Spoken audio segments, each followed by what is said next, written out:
வணக்கங்க. இது அங்காளம்மன் சத்யா வீடியோ. அனைவருக்கும் இனிய இரவு வணக்கங்க.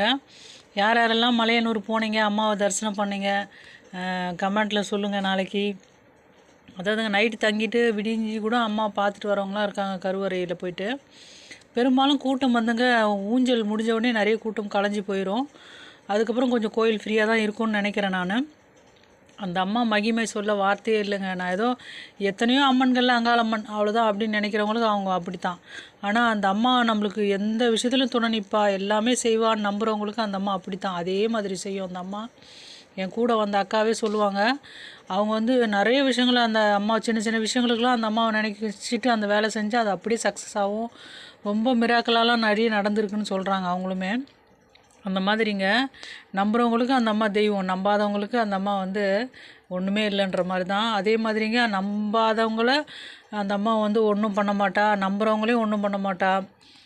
ஆனால் நம்புகிறவங்களுக்கு தொல்லை கொடுக்குறவங்கள சும்மாவும் விட மாட்டா அந்த அம்மா.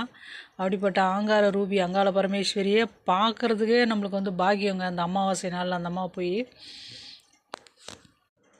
இவ்வளோ பனி கடும் குளிரில் கூட அம்மாவுக்கு போய் ஊஞ்சலில் பார்த்துட்டு அங்கேயே நைட்டு தங்கிட்டு காலையில் கிளம்பி வரணுன்னு கமெண்ட் போட்டிருக்காங்க. பார்த்துட்டு வாங்க, உங்களுக்கு நல்லதே நடக்கும். அந்த அம்மா அதாவதுங்க, நம்ம தெய்வ விஷயங்களுக்கெல்லாம் நம்ம போனோம்னா குளிரில் நம்ம குளித்தா கூட நம்மளுக்கு எந்த ஒரு சளி பிடிக்கிறதோ ஜுரம் வர்றதோ அது மாதிரி எதுவுமே வராதுங்க. அந்த தெய்வம் வந்து நம்மளை கண்டிப்பாக காத்து நிற்கும். வாழ்க வளமுடன்.